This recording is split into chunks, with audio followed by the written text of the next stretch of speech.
You ever work your butt off, like early mornings, late nights, caffeine on repeat, and then check your bank account only to see nothing? Like, wait, did my money just ghost me? Yeah, Jess, your money didn't just ghost you. It moved out, changed its number, and left you with the Wi-Fi bill. Exactly. I mean, how is it possible to work so hard and still feel broke? It's like money has a personal vendetta against me. The painful truth? It's not just about how much you earn. It's about the sneaky, invisible habits that quietly drain your wallet every single day. So you're saying it's not inflation or my terrible luck, it's me? Well, partly. But don't worry, you're not alone. Most of us are leaking cash through habits we don't even realize we have. Oh no, this is gonna hurt, isn't it? A little. Some of these are gonna sting because you're definitely guilty of a few. Maybe even all 25. 25? Okay, that's it. I'm grabbing a notebook. I may be a therapist. You'll just need the notebook, because today we're exposing the 25 shocking habits keeping you broke and how to escape them. Let's get real, honest, and maybe a little uncomfortable, because money's not just numbers, it's personal. All right, Sam, I've got to ask this. Why do I feel broke even though I'm working like nonstop? Rent's high, groceries hate me, and my wallet's permanently on vacation. Because, Jess, it's not just the big bills draining your wallet, it's the sneaky little leaks you don't even see. Your money isn't disappearing all at once, it's bleeding out slowly. I call this chapter the silent leaks. Oof, the silent leaks sounds like a horror movie, starring my bank account. Exactly. And these leaks come in habits. Let's break them down so your listeners can actually jot them down. Habit number 1, the daily treats. You know that $5 coffee you grab every morning? That's not just coffee. That's a $150 a month subscription you never meant to sign up for. Hold up, $150 just for coffee? Yep, add snacks, random $2 apps, and little treats. And suddenly, your wallet's being robbed by your own cravings. People always say it's only a few dollars. But those few dollars are why they're stuck in broke cycles. So basically, my iced latte habit is a silent tax on my future. Noted. All right, hit me with the next one. Habit number 2, forgotten subscriptions. You know that free trial you swore you'd cancel? Yeah, it's still charging you. That gym membership you haven't used since last New Year? That's rent for equipment you never touch. Guilty. And don't forget streaming platforms. I'm literally paying $15 a month to rewatch the same comfort show. Exactly.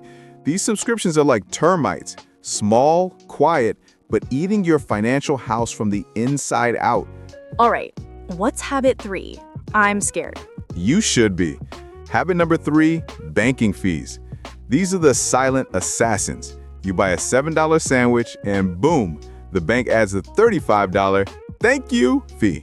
So I'm literally tipping the bank for the privilege of being broke? Exactly. Banks love people who don't pay attention. Your ignorance funds their bonus checks. Okay, Coach Sam, how do we fix this mess?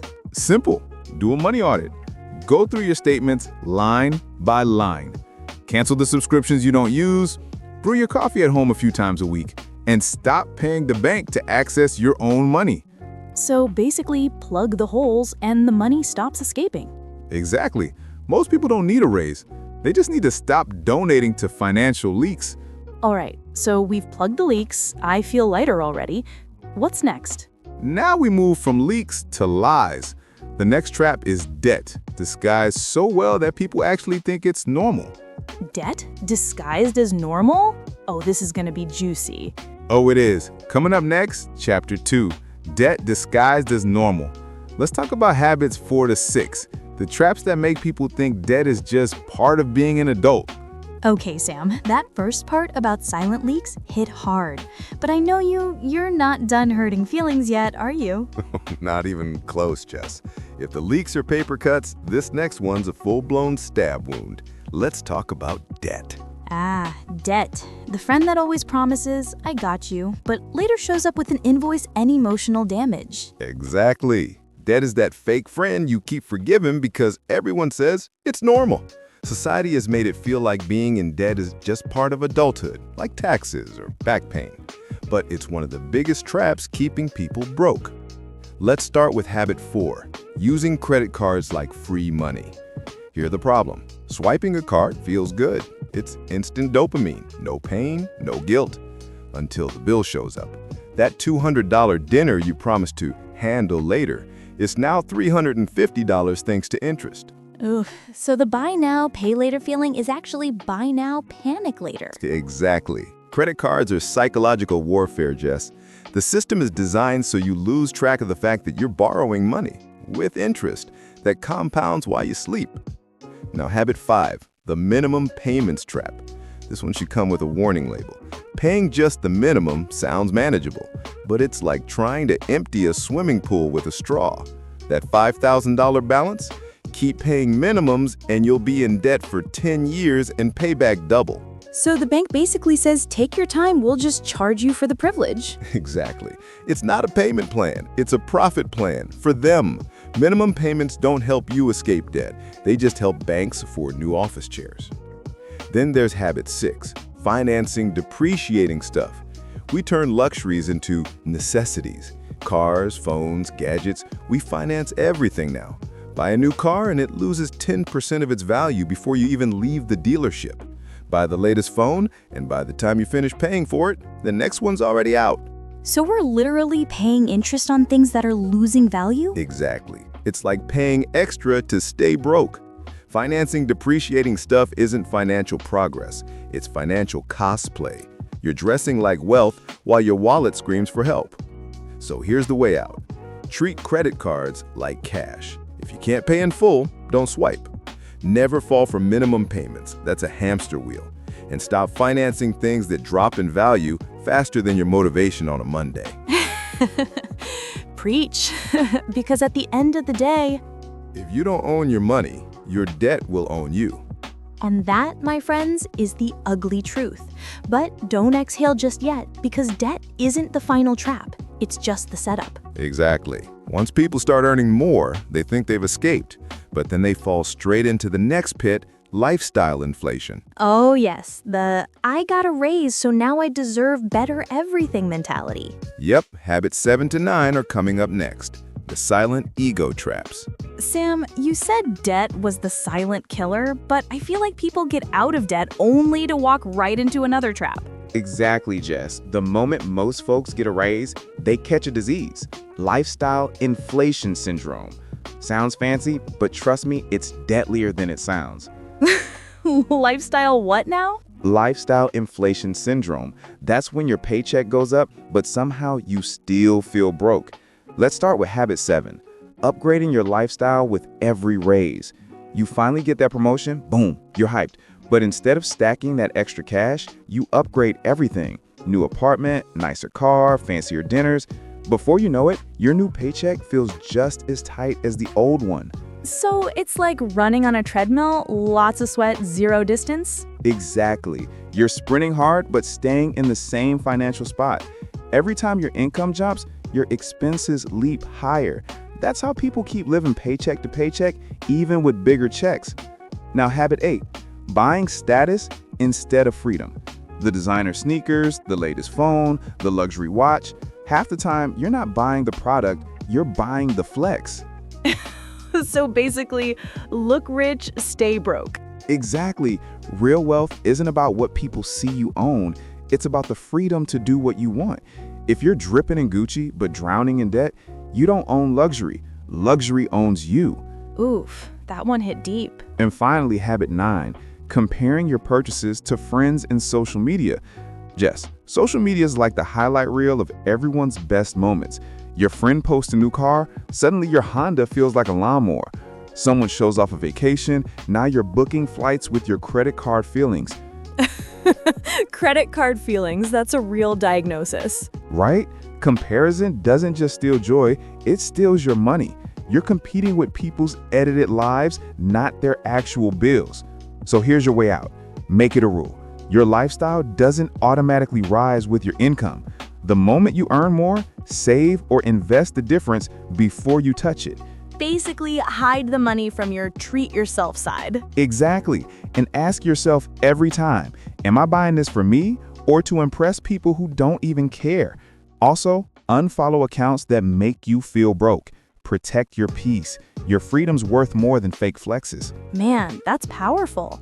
So once lifestyle inflation sneaks in, what happens next? That's when it gets scary. When people start slipping into the comfort zone trap. Ah, the land where dreams go to nap. Exactly. Let's talk about the next 3 wealth killers. The habits that quietly make you settle when you should be leveling up. Okay, Sam, we've talked about silent money leaks, the debt trap, and that sneaky lifestyle inflation. But I think I know what's next. The comfort zone, right? You got it, Jess. The comfort zone, that cozy little place where dreams go to die.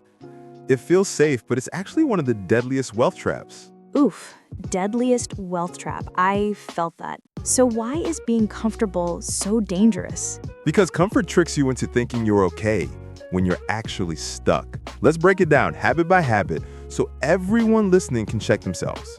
Habit 10. Thinking a job alone will make you rich. Look, jobs are great, they pay the bills. But here's the truth. A job alone won't make you wealthy. At best, it keeps you afloat. At worst, it makes you dependent on one single paycheck. So basically, one job away from broke. Exactly. That's not security. That's financial Russian roulette. If your boss sneezes wrong and your job disappears, your income disappears too. Real wealth comes from ownership and leverage, not just labor. That's deep. I think a lot of us were raised to believe work hard, get paid, you'll be fine. But you're saying that's not enough anymore. Not in this economy. Working hard is good, but working smart creates freedom. Habit 11. Avoiding side hustles or extra income streams. People say I'm too tired or I don't have time, but just let's be honest. Most of us have time to scroll TikTok or binge a whole series on Netflix. Guilty as charged. Just one more episode is my toxic trait. Exactly, but here's the thing. Side hustles aren't just about making more money. They're about protecting your money. When one income dries up, the others keep you alive. So millionaires don't rely on one stream of income, they build rivers. That's a beautiful way to put it. If you've only got one source of money, you don't have a plan. You've got a risk. And that brings us to habit 12. Fearing risk so much, you never invest. So many people say investing is too risky. I'll just keep my money safe in the bank. But that safe bank is giving you 2% while inflation eats 8%. That's not safety, that's slow loss. Wait, so by not investing, we're actually losing money every year? Exactly. The real risk is doing nothing. Investing isn't gambling, it's planting seeds. If you never plant, don't be shocked when your garden's empty. So fear keeps people broke. Not bad luck, not low income, but fear. Exactly. Comfort feels like peace, but it's actually poverty wearing pajamas. Here's the escape plan for everyone listening. Use your job as the foundation, not the finish line. Build at least one side hustle or passive income stream. And start investing small, consistent, smart. Don't wait for the perfect moment. It doesn't exist. So it's like stop waiting for the stars to align and just start building, even if it's messy. Exactly, because comfort feels safe today, but it'll rob you tomorrow. Oof, that one hit. So once we finally escape the comfort zone, what comes next? Then, Jess, the next battlefield gets even tougher. Your mind and your time. Oh boy, we're going there next? Yep, because even if your wallet's ready, your mindset can still keep you broke. All right, Sam. You've dragged us out of our comfort zones, exposed our debt habits, and made us side-eye our lifestyle choices. What's next? Next up is the sneaky cousin of comfort, time wasting. Because here's the thing, time isn't just money, Jess. It's worth way more. Preach, because I swear my time just evaporates. Exactly. You can lose money and earn it back, but once time's gone, it's gone forever. And most broke people, they waste time like it's free, but it's the most expensive thing they've got.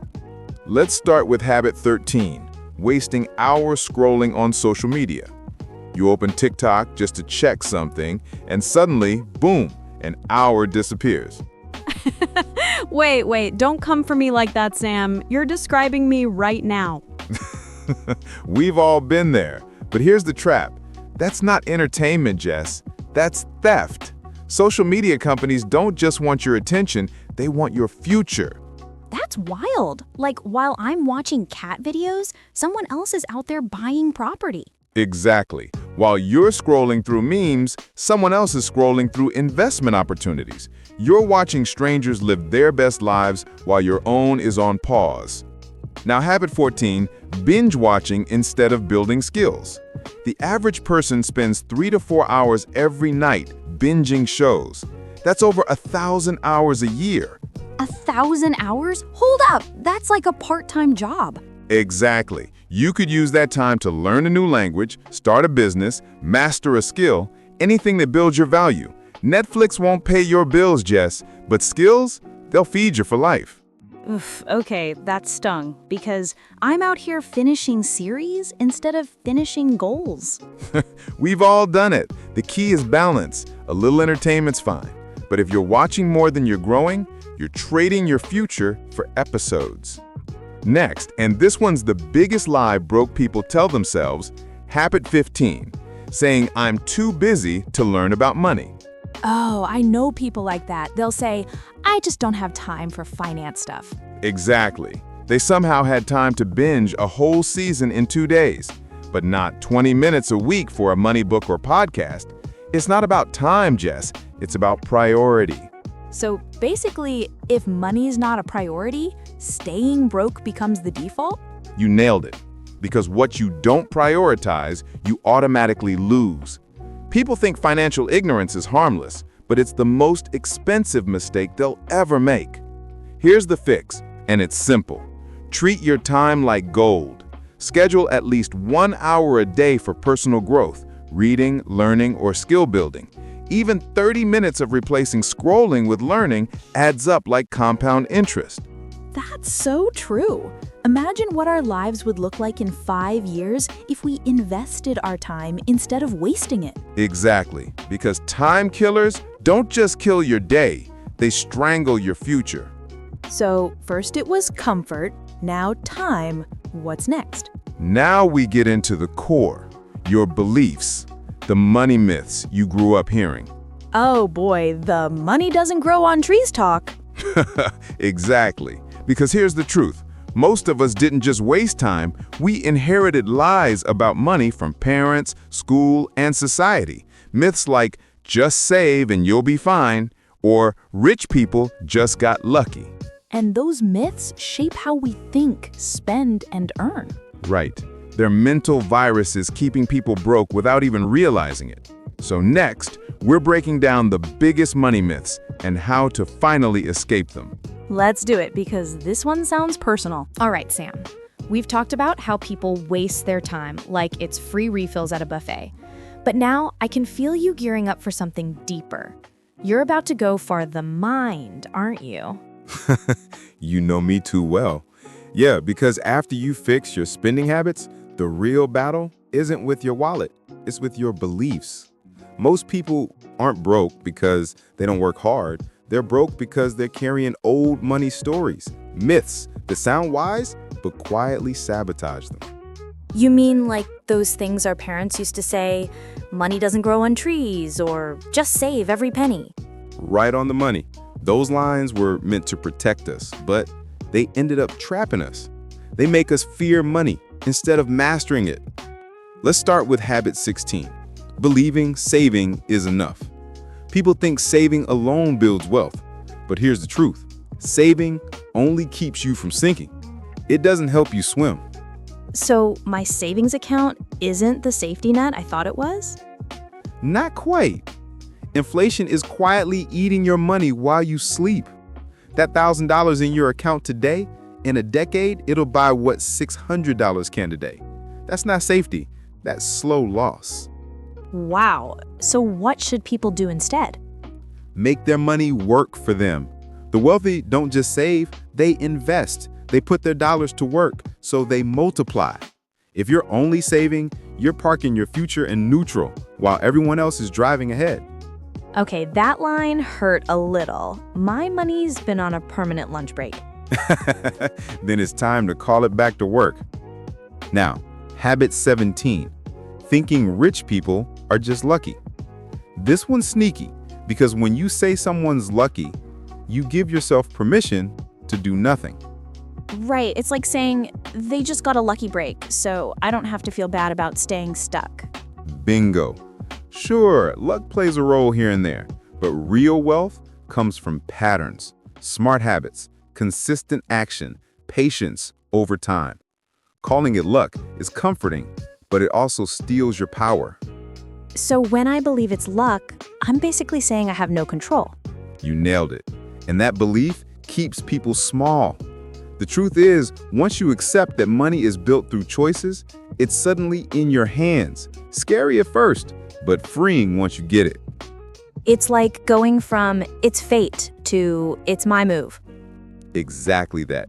You stop waiting for a miracle and start making one. And the last one, habit 18, waiting for the perfect time. People always say, I'll invest when things settle, or I'll start my side hustle when life slows down. But spoiler alert, life never slows down. Preach! I've been waiting for that perfect calm week for like 5 years. Same. And you know what? It doesn't exist. Waiting is just fear pretending to be patience. That's a quote right there. Fear dressed as patience. I'll take it. The best time to start was 20 years ago. The second best time is right now. Money grows because you start, not because you wait for the stars to align. So the people winning with money aren't the smartest. They're just the ones who started. That's the truth. The longer you wait, the longer your future waits too. Okay, that hit deep. Money isn't just about numbers, it's about what's going on up here. Okay, Sam, we've busted the money myths wide open, but I have a confession. Sometimes I know the right thing to do with money, and I still do the wrong thing. You and half the planet, Jess. Knowing isn't the problem, it's feeling. Because money isn't just math, it's emotion. Oh, I feel that in my wallet. You mean like the days when you're stressed and suddenly a new pair of shoes sounds like therapy? Exactly. Emotional spending, the silent assassin of wealth. It sneaks in when you're tired, bored, sad, or celebrating. You don't even notice it, but your bank account does. That's me after a bad day. I deserve this. Meanwhile, my card's like, no, you don't. Yep. Let's break down the emotional traps that keep people broke. Habit 19, retail therapy. We've all been there. Bad day? Click add to cart. That little dopamine hit makes you feel in control again for about 10 minutes. Then the package arrives and I'm like, why did I buy this? And why is it in 3 colors? Because emotions make terrible accountants. Here's the thing. Retail therapy doesn't fix the problem. It just rents you a few minutes of relief. It's like putting a Band-Aid on a bullet wound. You feel better for a second, but your wallet's still bleeding. So the more I treat myself, the less peace I can actually afford? Exactly. You can't spend your way out of stress. Okay, what about sales? Because I swear I'm saving money when it's 50% off. That's habit 20, the biggest illusion. Chasing deals that aren't deals. You didn't save 50%, you spent 50% on something you never planned to buy. Ouch. Don't come for my flash sales like that, Sam.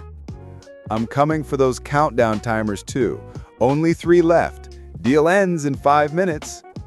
They're designed to make you panic. Companies know how to hijack your emotions. Scarcity makes people buy faster than logic ever could.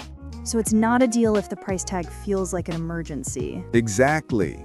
Every dollar you spend chasing fake deals is a dollar you steal from your future freedom. That's deep. Every fake deal steals your freedom? That needs to be on a t-shirt. Maybe one that's not on sale. And then there's the quiet killer. Habit 21, impulse buying. You walk in for toothpaste, and suddenly you're walking out with snacks, a hoodie, and headphones.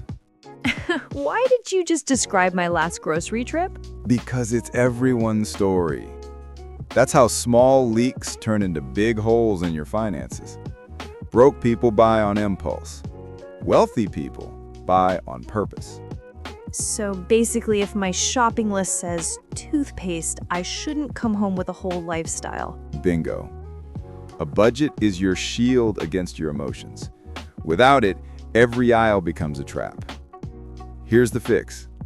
Before every purchase, ask, do I need this or am I feeding an emotion? If it's emotional, pause. Wait 24 hours before buying anything big. 24 hours? So like a cooling off period for my wallet? Exactly. 9 times out of 10, the urge disappears. You don't lose anything, you just gain control. Because emotional spending doesn't just waste money, it steals your peace of mind.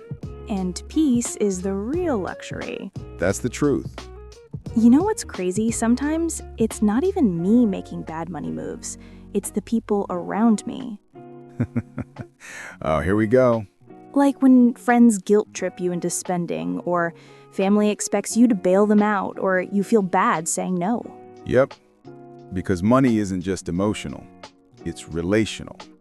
The people you surround yourself with can either build your wealth or burn it down. So the next chapter is about that, huh? You guessed it. Toxic relationships with money. The hardest to spot, and sometimes the hardest to escape. Okay, Sam, last time you roasted emotional spending, and I'm still side-eyeing my I deserve this shoes, but now you're saying money can be toxic? Like it's giving bad relationship energy. Oh, 100%. For a lot of people, money is that toxic ex. You avoid it, you chase it for validation, or you keep giving it away, hoping it'll love you back. Wow, now I feel personally attacked, but also seen. Good. Because most people's money problems aren't about math, they're about mindset. If your relationship with money is unhealthy, it doesn't matter how much you earn. It'll still slip away. All right, therapist Sam, let's unpack these toxic money habits before I start journaling. Habit 22, avoiding money conversations. You'd be shocked how many couples, families, even friends avoid talking about money. It's treated like a secret, or worse, something shameful. Yeah, I've noticed that. People will share relationship drama before they ever admit they're in debt. Exactly, but silence creates struggle. If you can't talk about money, you can't plan with it, grow it, or fix it. It's like trying to get in shape but never talking about food or workouts. So basically, avoiding money talk keeps you broke and stressed, just in private. You nailed it. Conversations about money don't break relationships. The lack of them does. Okay, but this next one hits home. Feeling guilty for wanting money. Because let's be real, society loves to make rich sound like a bad word. Yep, we grew up hearing, money doesn't buy happiness, rich people are greedy, just be content. But tell me, Jess, since when did wanting freedom become selfish? Exactly, like I'm not trying to buy an island, I just don't want to panic every month. And that's the thing, money doesn't make you greedy. Greed makes you greedy. Money just amplifies who you already are. If you're kind when you're broke, you'll be generous when you're wealthy. So guilt is basically emotional handcuffs. You can't attract what you secretly feel bad for wanting. Boom. That's the quote right there. All right, let's talk about the hero syndrome. You know when you're finally getting your life together and suddenly everyone around you needs a little help? Oh yes, the can I borrow till payday crew? Helping people once in a while is love, but doing it every time, that's financial self-sabotage. Yeah, I've learned the hard way that constantly rescuing people just drowns you both. Exactly. You can't pour from an empty wallet. If you really want to help others, build your wealth first. That way your generosity has power and sustainability. So no can actually be the most loving word when it protects your future. Amen. Boundaries aren't greed, they're wisdom. Here's your way out. Rewrite your relationship with money. Talk about it openly. Own your desire for wealth without guilt, and set boundaries so you're giving from strength, not struggle. So basically, money's not the problem. Silence, guilt, and bad boundaries are. Exactly. Fix the relationship, and money will finally feel safe sticking around. Okay, this is starting to click. Once you clean up how you think and feel about money, the next battle is how you plan for it, right? Exactly. Because even with the right mindset, if you're still living paycheck to paycheck without a long-term vision, you're trapped. So next we're talking about escaping the paycheck cycle. Yep, the final trap. Short-term living with no long-term vision. Let's break it down. All right, Sam, we've dragged ourselves through every money trap. Leaks, debt, guilt, emotions, all of it. But tell me this, what's the final boss of financial freedom? Because I'm ready to slay it. The final boss? Easy. It's not debt. It's not shopping. It's living without a plan. You can fix all your habits, but if you're still just moving from paycheck to paycheck, you're running in circles. Oof, that hits because, yeah, I've definitely had months where it feels like my paycheck disappears faster than ice in Lagos heat. Exactly. And that's habit 25, living paycheck to paycheck without a plan.